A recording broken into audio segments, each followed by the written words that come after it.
I have to ask this because just having spent some time with you, I can't picture you as somebody that would want her family annihilated.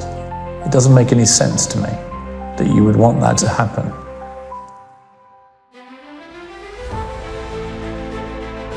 A mother, 39 years of age, 2 male children aged 8 and 13 have been found in the residence that has been burned. Imagine the unimaginable.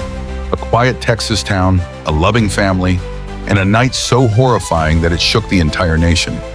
What if I told you the person behind this nightmare was someone no one ever suspected?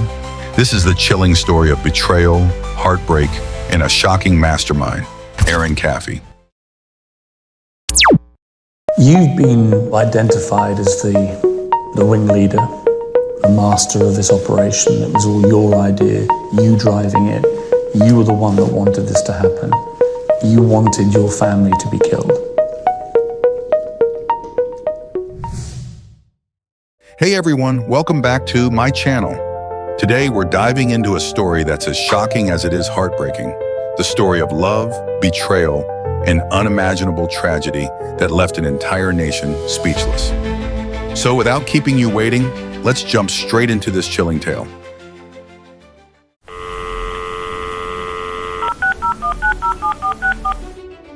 911, what's the address of your emergency? This is Tommy Gaston. I've got a man that's been shot out here at my house.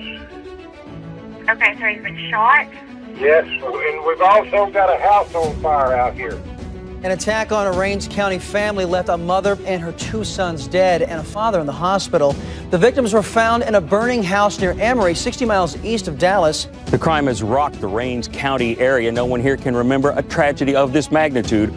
On March 1st, 2008, a tragedy struck the small town of Alba, Texas. 2 men broke into the Caffey family home, killing 2 young children and their mother, Penny Caffey, before setting the house on fire. The only ones who survived were 16-year-old Erin Caffey and her father, Terry Caffey, who was shot several times but managed to escape the fire and get help. What shocked the nation even more was the news that her daughter, Erin Caffey, had masterminded the crime. My heart completely broke for Erin. I believed her story initially. It was convincing.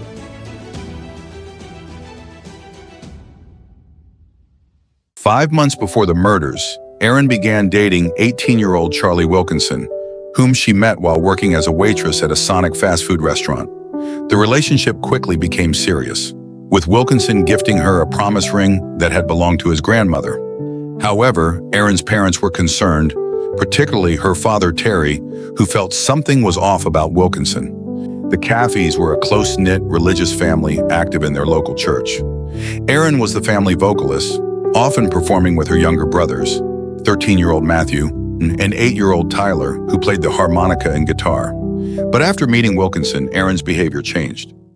One thing is that when Erin began to date Charlie, I noticed Erin began to change. You know, before this happened, Erin was a very happy young lady.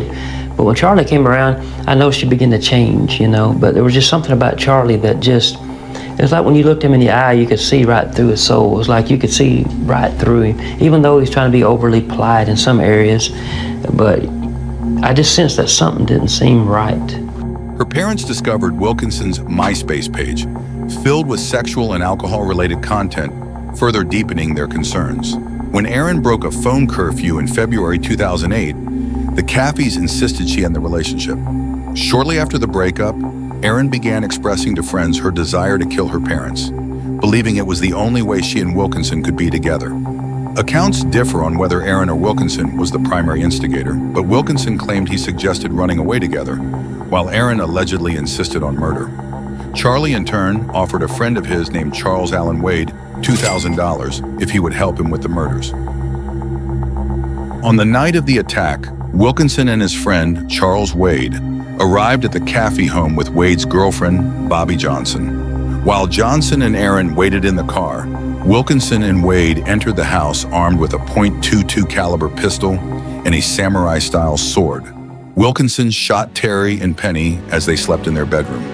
While Terry survived multiple gunshot wounds, Penny was killed, her body further mutilated by Wade with the sword.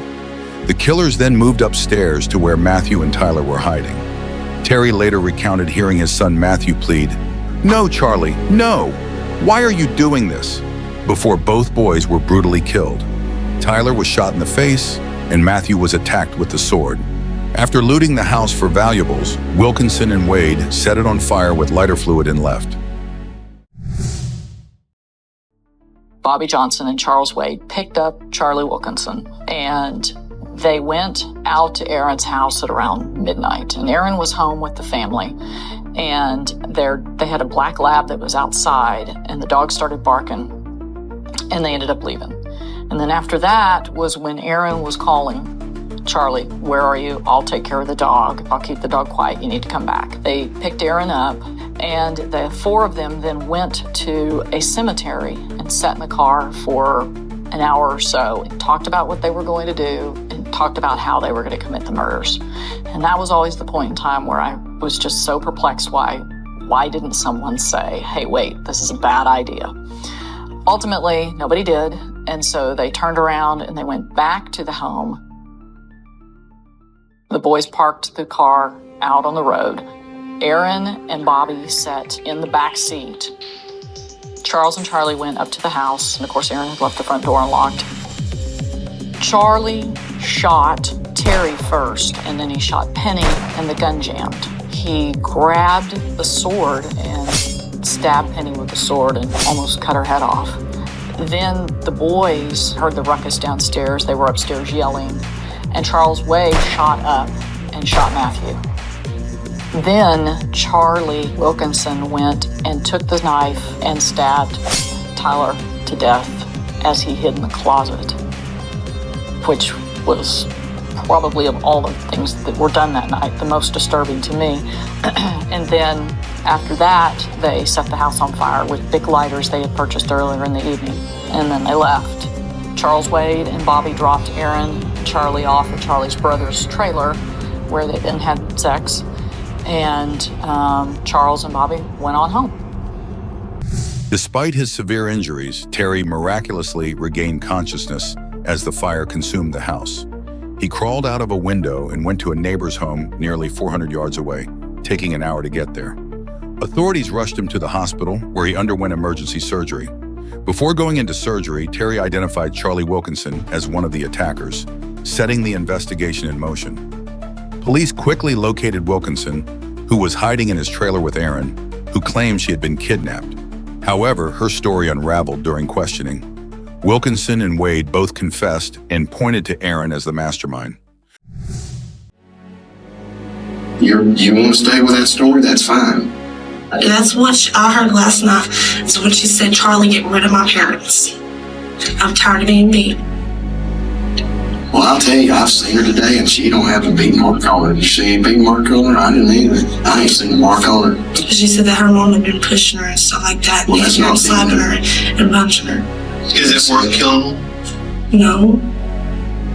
Anybody say anything in the car after y'all left the house? Mm-hmm. What? Erin said, "Holy shit, that was awesome." Holy shit, that was awesome. The accomplices' stories matched. They all said it was Erin who'd been behind the killings. Within 24 hours, all four suspects, Erin, Wilkinson, Wade, and Johnson, were arrested and charged with 3 counts of capital murder. Wilkinson and Wade received life sentences without the possibility of parole. Bobby Johnson received 40-year sentences to be served concurrently. She can be released after 24 years, while Erin was sentenced to life in prison with the possibility of parole after 40 years, making her eligible in 2048. Although prosecutors initially sought the death penalty for Wilkinson and Wade, Terry Caffey, guided by his faith, requested otherwise. Since her imprisonment, Erin has reportedly expressed varying levels of guilt, but continues to deny orchestrating the murders. Remarkably, Terry forgave those responsible, including his daughter. This decision, rooted in his Christian beliefs, was met with mixed reactions from the public. Even under such horrific circumstances, his ability to forgive has been a subject of admiration and debate. Despite the horrors he endured, Terry has maintained a relationship with Erin. In interviews, Terry has described his ongoing relationship with Erin as complex, but deeply rooted in his love for her as his daughter. While he admits it has been a long journey to rebuild trust, his belief in redemption keeps him connected to her. Through his advocacy and faith, Terry Caffey continues to honor the memories of Penny, Tyler, and Matthew, while striving to make sense of a crime that shattered his family but not his spirit.